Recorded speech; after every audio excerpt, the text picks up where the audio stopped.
सो हमारा विषय है स्वर्ग का राज्य, और हम इसके अंदर सीखेंगे कि परमेश्वर में जब हम आते हैं तो प्रभु हमारे ज्ञान को नहीं देखता, हमारे स्वभाव में परिवर्तन लाता है। सबसे पहला परमेश्वर का जो नेचर है, प्रभु का काम करने का तरीका, वो स्वभाव में परिवर्तन लाता है। मेरे स्वभाव में परिवर्तन लाएगा, आपके स्वभाव में परिवर्तन लाएगा। कई लोग कई सालों से प्रभु के पास आते हैं, प्रभु के भवन में आते हैं और वचन सुन रहे होते हैं। 5-5 साल, 10-10 साल, 20-20 साल हो जाते हैं उन्हें। वचन का ज्ञान बहुत ज़्यादा हो जाता है उन्हें सारी बातें पता होता है, कहाँ पे क्या लिखा है, कहाँ पे क्या है, परंतु उनमें स्वभाव में है ना रत्ती भर भी परिवर्तन नहीं आता। जैसा वो चर्च में आने से पहले उनका स्वभाव, पुराना स्वभाव होता था, वही स्वभाव प्रभु में आने के बाद भी, 10 साल बाद भी, 5 साल बाद भी, 20 साल बाद भी उनका स्वभाव वैसा ही बरकरार है, बदल नहीं रहा उनका स्वभाव। सो परमेश्वर के पास कई लोग आते हैं जो बड़ी जल्दी प्रभु का वचन पढ़ते हैं। जैसा मैं अभी आपको कह रहा हूं कि आप प्रभु का वचन को लेके आए, पढ़ें।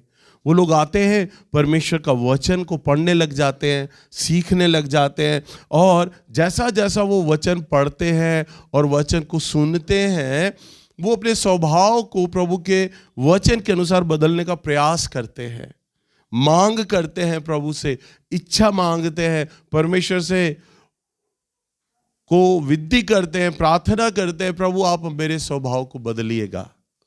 विनती करते हैं प्रभु से, प्रभु मैं गुस्सा बहुत ज़्यादा करता हूँ, मेरे अंदर गुस्सा बहुत ज़्यादा है, परमेश्वर आप इसे दूर करें। मेरे अंदर लालच बहुत ज़्यादा है, पैसों का लालच बहुत ज़्यादा करता हूँ, प्रभु जी मेरे अंदर से इन तमाम चीज़ों को दूर करें। मेरे मन में अशुद्धता बहुत है, अशुद्ध विचार बहुत आते हैं, प्रभु मेरे से नहीं हो पा रहा, मैं प्रार्थना कर रहा हूँ, उपवास कर रहा हूँ, मुझे इस चीज़ों के लिए आप प्रार्थना कराएं। इतने सालों में लोग मेरे पास चंगाई की बातें करते हैं, आशीषों की बातें करते हैं, परंतु एक बार एक नीचे औरत आई और वो मुझसे कहती, भैया आप मेरे लिए प्रार्थना करें। अब मेरे मन में वही मांगेगी, पति के लिए पैसा मांगेगी, धन मांगेगी, प्रभु से मुझे चंगाई मिल जाए ये बोलेगी। उसने कहा भैया प्रभु से आप प्रार्थना करें मेरे लिए, मेरा स्वभाव बदले प्रभु में। मैंने कहा वाह क्या बोल रही है यार, हैं? मैंने कहा इतने साल हो गए मुझे प्रचार करते करते, किसी ने आके मुझे ये नहीं कहा भैया आप मेरे लिए ये प्रार्थना करो मेरा स्वभाव प्रभु के समान हो जाए। कोई नहीं बोलता मुझे, सब अपनी जरूरतों को, अपनी समस्याओं को बोलते हैं मेरे आगे, भैया मेरी इस जरूरत के लिए प्रार्थना कर दो, मेरे इस समस्या के लिए प्रार्थना कर दो कि प्रभु के समान मेरा स्वभाव है।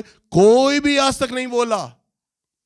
उस औरत ने मेरा मन जीत लिया। अरे शुक्र है मैं इतने सालों से प्रचार कर रहा हूं, एक को तो समझ आ रही है मेरी बात। हालेलुया।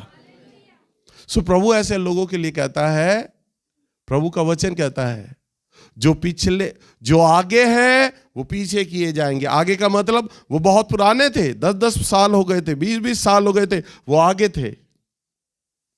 और जो पीछे हैं, पीछे का मतलब जो अभी अभी आए हैं बहुत जल्दी, प्रभु कहता हूं मैं उन्हें आगे करूंगा। हालेलुया। तो परमेश्वर का मापदंड ये नहीं होता कि आप कितने सालों से आ रहे हैं, प्रभु का मापदंड ये नहीं होता कि आपको कितना बाइबल पता है, कितना वचन पता है। प्रभु का मापदंड है आपका स्वभाव कितना बदला। एक गीत है, यीशु मेरे अंदर काम करता वो बाहर। हालेलुया।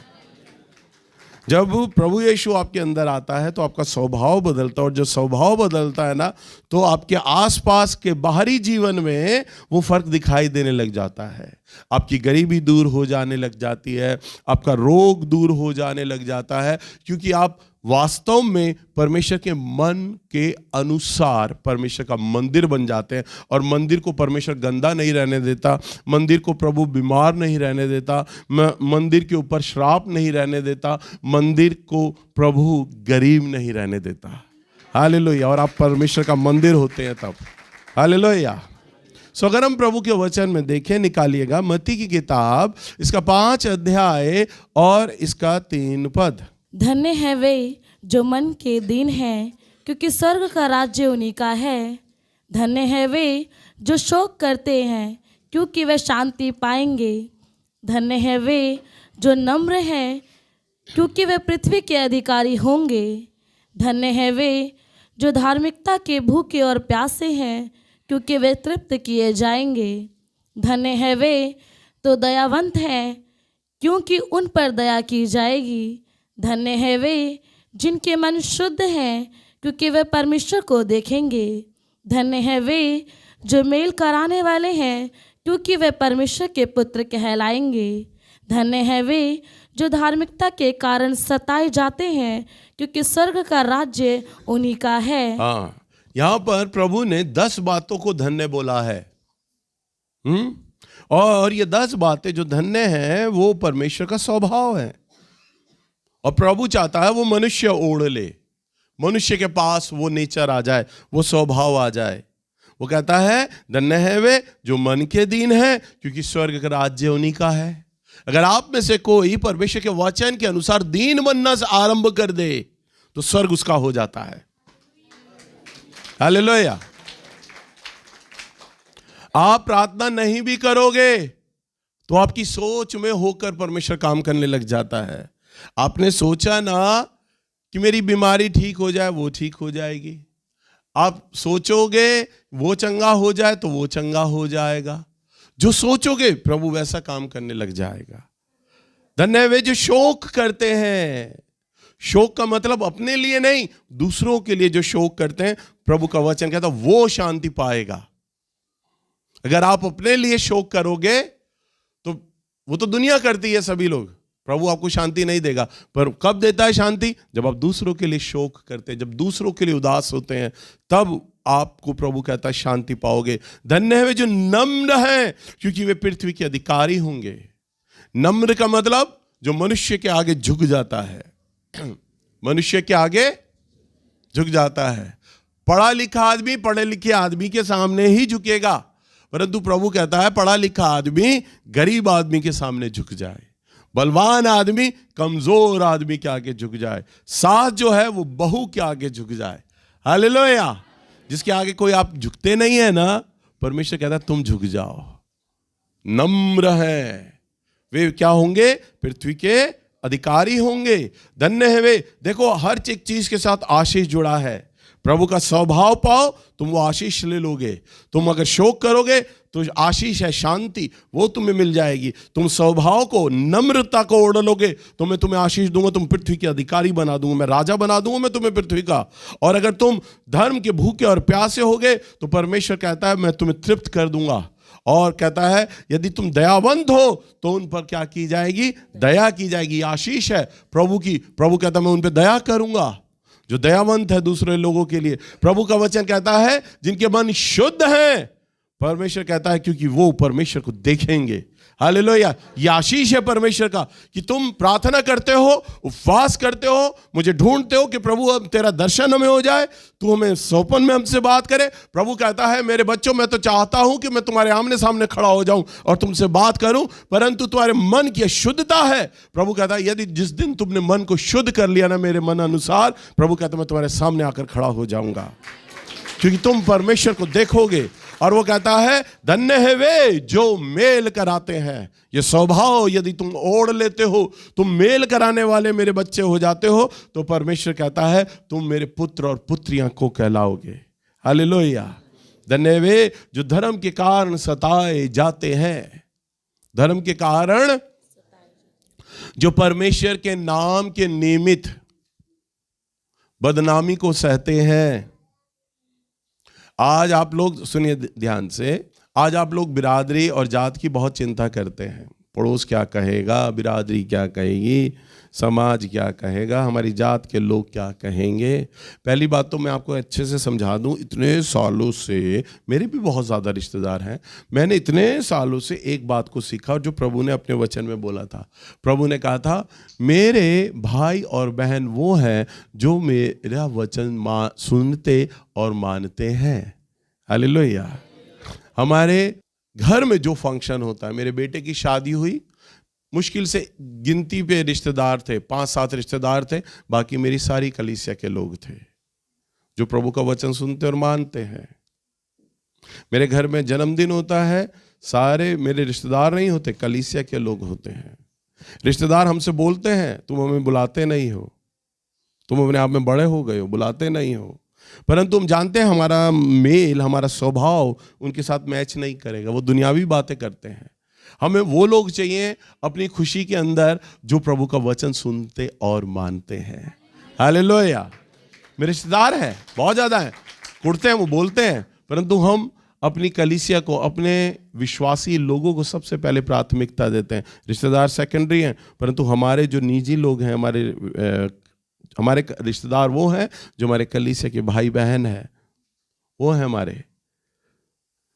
स्वर्ग का राज्य उन्हीं का है। अगर आप जात बिरादरी को देखते हैं और समझौता करते हैं परमेश्वर के नाम को लेकर, प्रभु कहता है तुमने तो समझौता कर लिया। कई लोग दो हाथों में 2 लड्डू लेके रखते हैं। प्रभु कहता है समाज और रिश्तेदार को या तो खुश कर लो या मुझे खुश कर लो। एक नौकर 2 स्वामियों की सेवा नहीं कर सकता है। हालेलुया। लोग आपको रोकेंगे प्रार्थना को करने के लिए, लोग आपको रोकेंगे वचन को पढ़ने के लिए, लोग आपको रोकेंगे आराधना लाने में आने के लिए, लोग आपको रोकेंगे परमेश्वर की बातों को ना मानने के लिए। हालेलुया। परंतु वचन कहता है जो मेरे कारण सताया जाता है स्वर्ग उसी का है। हालेलुया। स्वर्ग उसी का है। सो परमेश्वर का जो नेचर है, प्रभु से जब आप प्रार्थना में आते हो ना और प्रार्थना करते हो, प्रभु जी आप मुझे मेरे स्वभाव को बदले, मुझे आशीष दें, परमेश्वर आप मुझे आशीष दें, मुझे फलाना आशीष दें, मुझे धन दे दें। आप प्रभु से प्रार्थना कर रहे होते हो, प्रभु आप मुझे चंगाई दे दें, आप प्रार्थना कर रहे होते हो, या आप ये प्रार्थना कर रहे होते हो प्रभु जी आप मुझे ये अभिषेक दे, जैसे भैया जी वचन देते हैं मैं भी खड़ा होकर वचन देने लगूं, जैसे बहनें लोग आराधना करते हैं, भाई लोग आराधना करते हैं, मैं भी वो करूं, मैं भी भविष्यवाणी करूं, मैं भी ये काम करूं और मैं आपकी सेवा के लिए चुना जाऊं। तो परमेश्वर मालूम है आपके जीवन में फिर क्या व्यवहार करते हैं, उसका स्वभाव है और वो सबके लिए करता है। वो आपके लिए भी करेगा और उसने मेरे लिए भी किया है।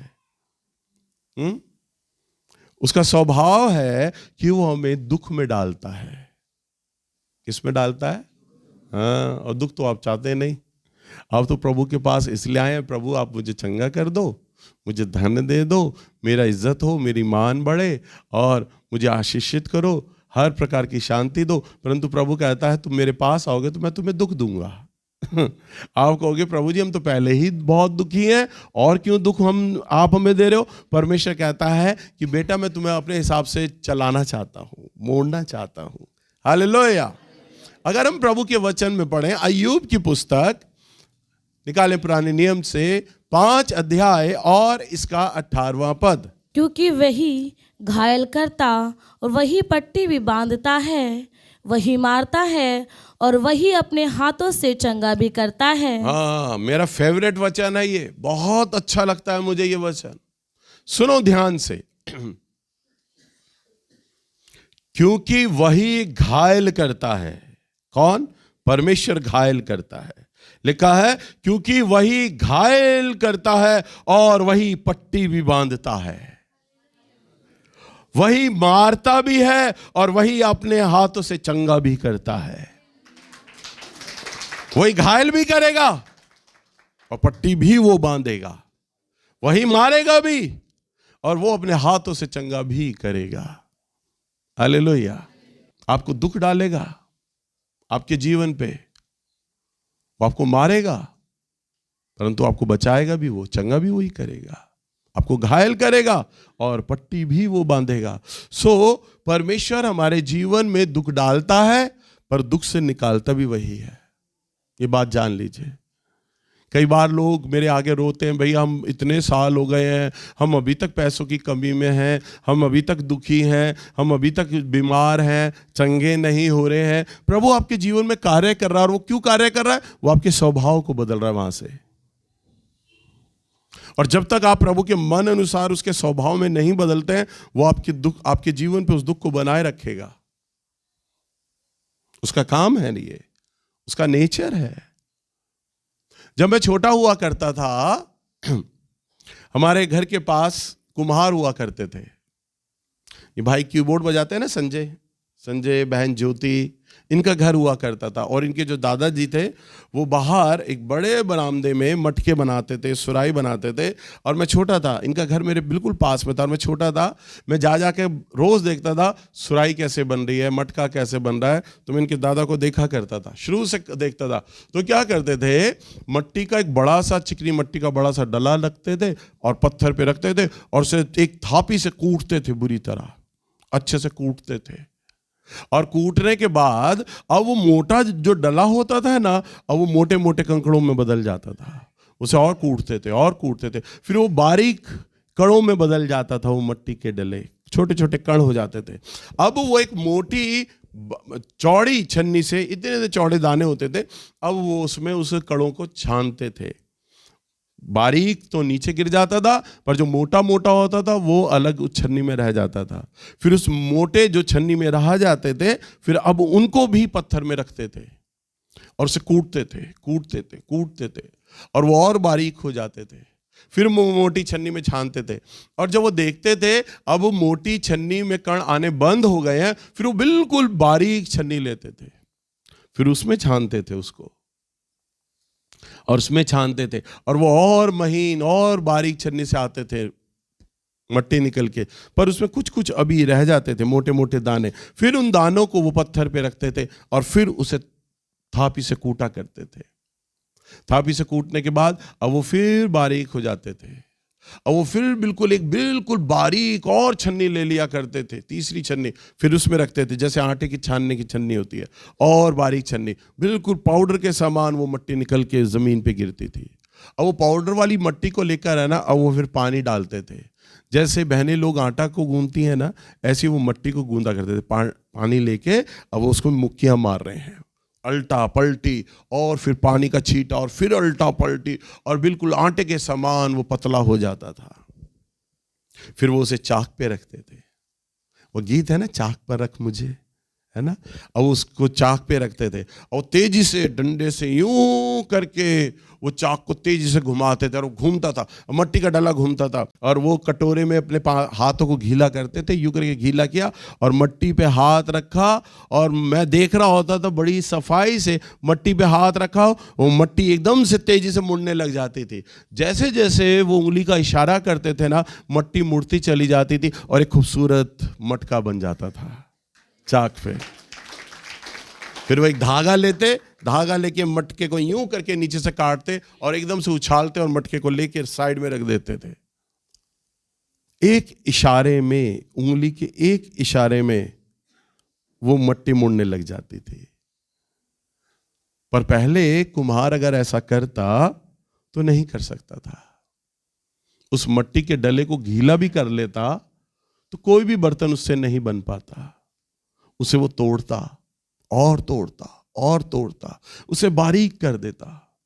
और कुम्हार जब तक उस मट्टी को तोड़ता, जब तक कुम्हार के मन के अनुसार वो मट्टी ढल ना जाए, क्योंकि उसे मालूम है इस मट्टी से मैंने क्या बनाना है। मैंने दिया बनाना है, सुराही बनाना है, मटका बनाना है, क्या बनाना है, कौन सा बर्तन बनाना, उसे मालूम है। परंतु व्यवहार वो सब मट्टी के साथ वो यही करेगा, बिना तोड़े। उसके मन के अनुसार वो मट्टी नर्म नहीं होगी, उसके मन के अनुसार वो मट्टी बर्तन का आकार ले ही नहीं पाएगी। उसको हर मट्टी के साथ यही व्यवहार करना पड़ेगा। मैं भी मट्टी हूं और आप भी मट्टी हो, और हम सब उसके सामने डले हैं, और उन्हें तोड़ता है और वो बर्तन बनाता है। हालेलुया।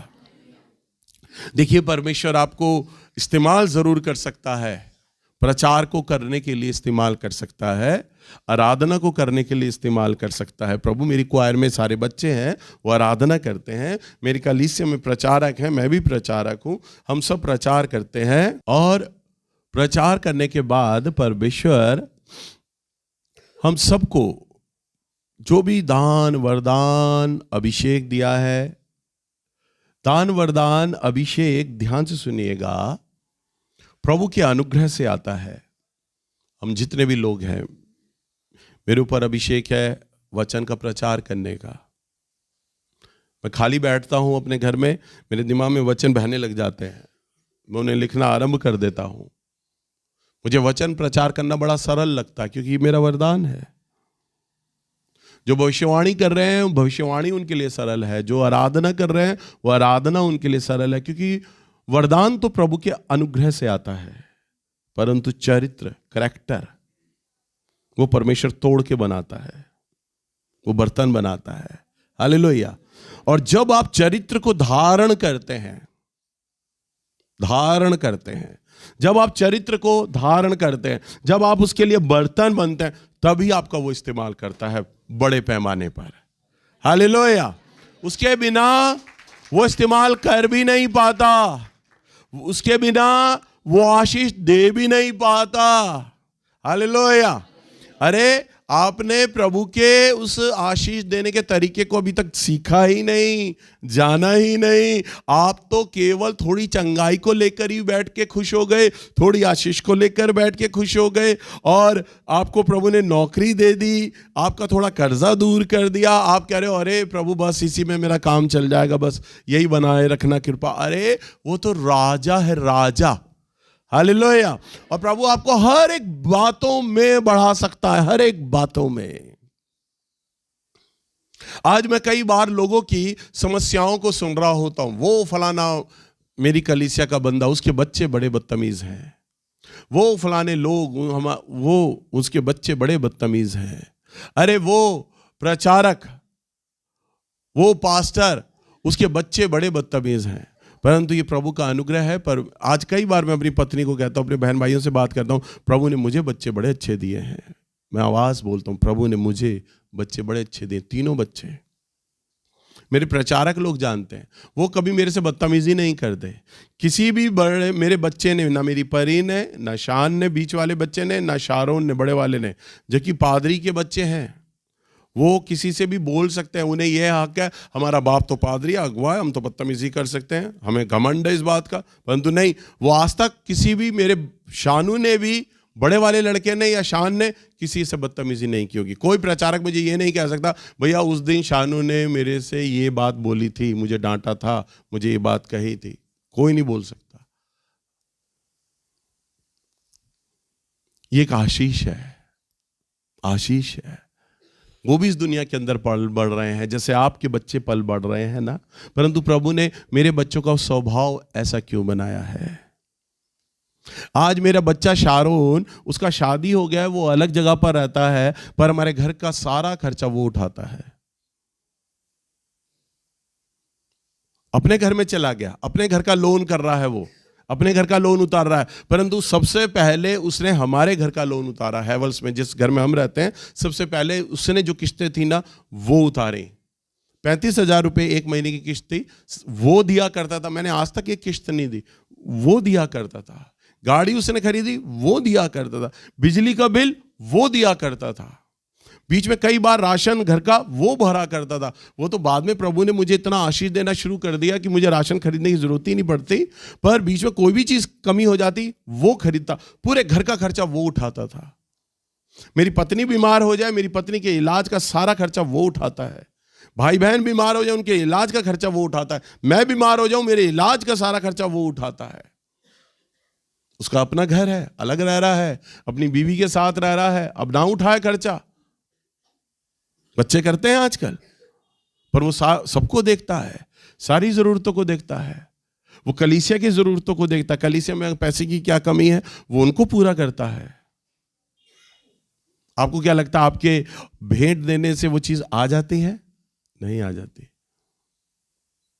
अभी हमारा चर्च का रेनोवेशन हो रहा है, वो उसने पैसा जमा कर लिया है काफी, वो खुद पैसा जमा कर रहा है कि अगर चर्च के लोग नहीं भी देंगे तो भी हम चर्च बना लेंगे। वो जमा कर रहा है पैसा, जिम्मेदारी ले रहा है। आज कई लोग मेरे आके सामने बोलते हैं भैया हमारे बच्चे जिम्मेदारी नहीं ले रहे, वो पैसा कमाते होश बताते ही नहीं, हमारे हाथों में नहीं रखते। मेरे तीनों बच्चों का स्वभाव ऐसा है। क्यों? क्योंकि वचन में लिखा है वही घायल भी करता है, वही पट्टी भी बांधता है। मेरे जीवन में परमेश्वर ने ना जाने कितने दुख दिए, इतने दुख दिए कई दुख तो मैं आपको बयान भी नहीं कर सकता या पुलपिट पे से बता भी नहीं सकता। शायद आप मेरे साथ पर्सनली बैठे हो तो मैं बताऊं, भीड़ के आगे नहीं बोल सकता। ऐसे ऐसे दुख प्रभु ने मेरे जीवन पर डाले हैं। कोई ऐसा दुख छोड़ा ही नहीं जो परमेश्वर ने मेरे जीवन पे न डाला हो। हर प्रकार का दुख मेरे जीवन पे प्रभु ने डाला। मुझे कोरोना हुआ था, आपको याद होगा। कोरोना होने से पहले 10 दिन पहले परमेश्वर ने मुझे बोला, सावधान हो, तुझे कोरोना होने वाला है। मैं रात को सो रहा हूं, साफ मेरे कान में आवाज पड़ी, सावधान हो जा, तुझे कोरोना होने वाला है। मेरी नींद खुल गई। मैंने प्रभु की साफ आवाज को सुना। हम रोज प्रतिदिन अपने घर में प्रार्थना को करने लग गए, प्रभु मुझे कोरोना ना हो, मुझे कोरोना ना हो, मुझे कोरोना ना हो। मैं प्रार्थना करने लगे। 4-5 दिन प्रार्थना किया।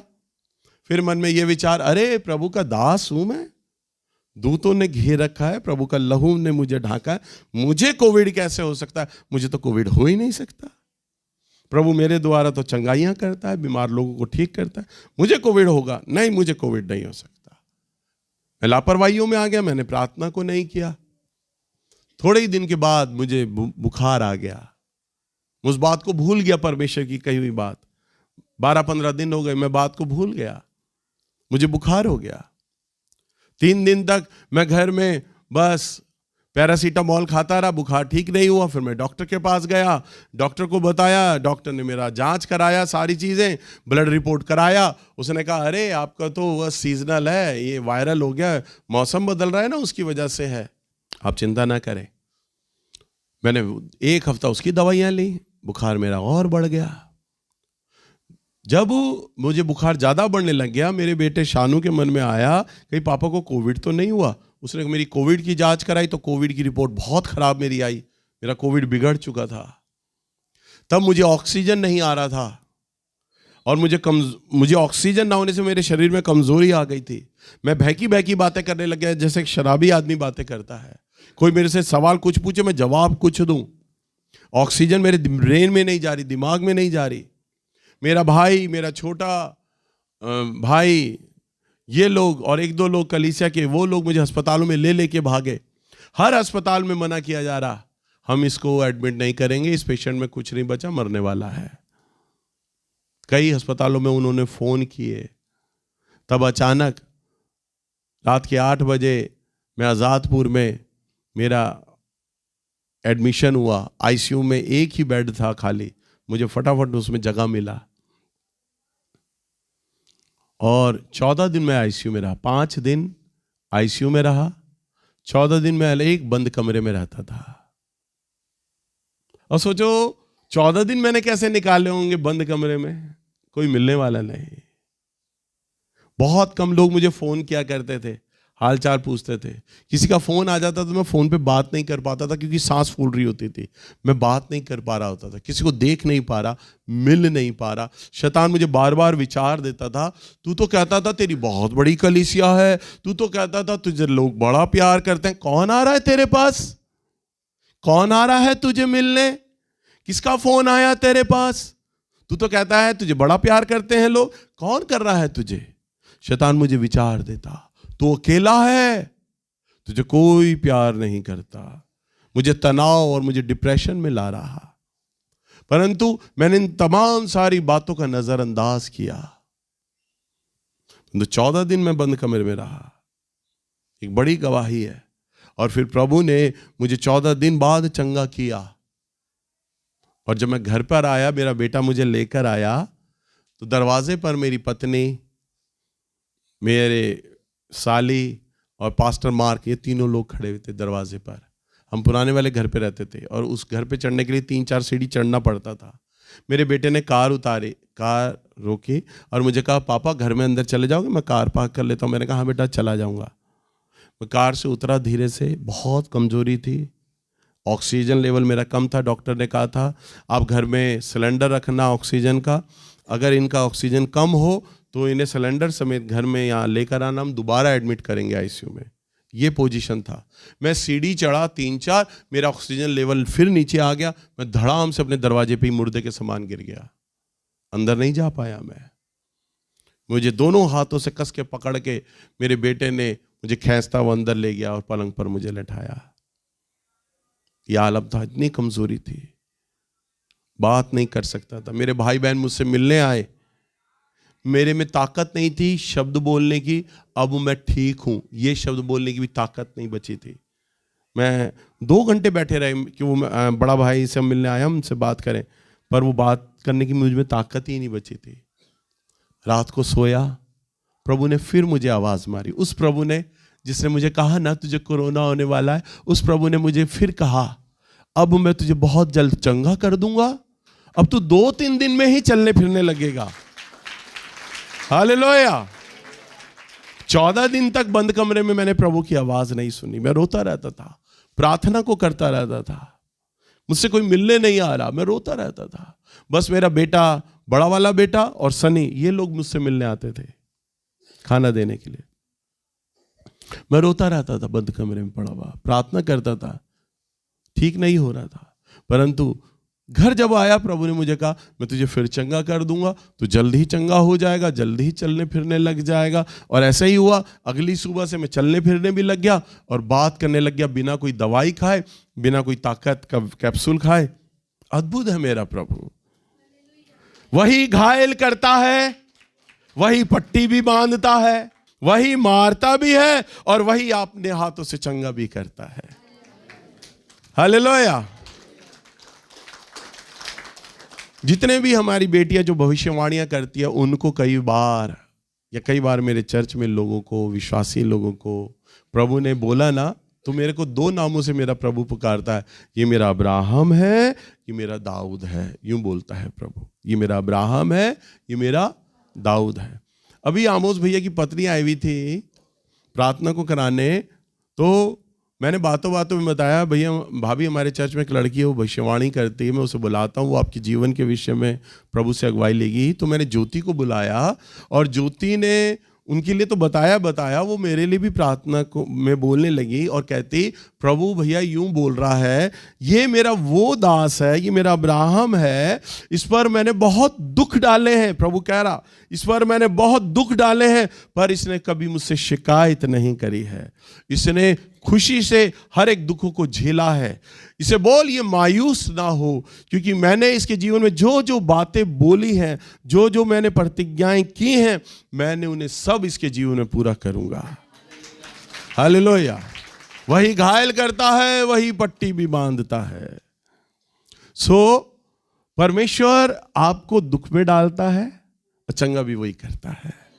परंतु दुख में वो ये देख रहा होता है, जांच रहा होता है, क्या मेरे बच्चे कुड़कुड़ा रहे हैं, क्या मुझे बच्चे अपशब्द बोल रहे हैं, वो ये देख रहा होता है, चेक कर रहा होता है। और अगर आप प्रभु में हर एक बात को धन्यवाद देते हैं, हर एक दुख को आप सह लेते हैं, प्रभु को धन्यवाद देते हैं, क्योंकि वो आपके संग, समय नहीं बचा, मेरे वचन अधूरा रह गया, परंतु वो पिता जानकर आपके संग ऐसा व्यवहार कर रहा होता है।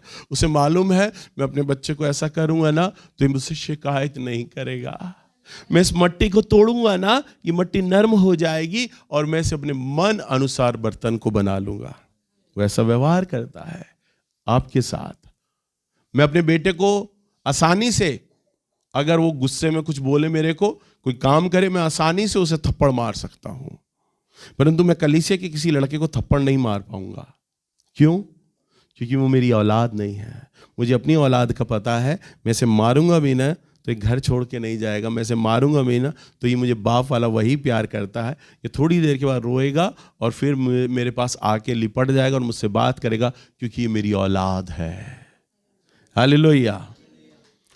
तो परमेश्वर जिसको देख रहा होता है ना, ये मेरी औलाद बन सकती है, मैं इसे अपनी औलाद बना सकता हूं, उनके संग वो ऐसा व्यवहार करता है। हालेलुया। बाकी तो आप लोग चंगाई पाना चाहते हो, वो आपको देगा। तेल पानी पर आशीष देना चाहता है, देगा। वो आपके काम को बढ़ाएगा, आशीषित करेगा। पर बहुत कम बेटियां हैं यहाँ पर उसकी जो उसके मन के अनुसार है। कई बहुत कम बेटे हैं जो उसके मन के अनुसार हैं, जिन्हें वो बादलों पे लेने आएगा और स्वर्ग में ले जाएगा और अपने सिंहासन के सामने बैठाएगा और कहेगा, मेरी बेटी मेरे बेटे, मैंने तुझे मारा परंतु तूने कभी ना कुड़कुड़ाया, तूने हर एक बात में मुझे धन्यवाद दिया है और मैंने तुझे बर्तन बनाया है अपने मन के अनुसार। और ना केवल वो स्वर्ग में बल्कि वरन पृथ्वी पे भी आपके नाम को आदर देगा, आपके नाम को महिमा बता देगा और लोग ये जानेंगे कि आप परमेश्वर के कहलाते हो, आप परमेश्वर के बेटा और बेटियां हो। हालेलुया।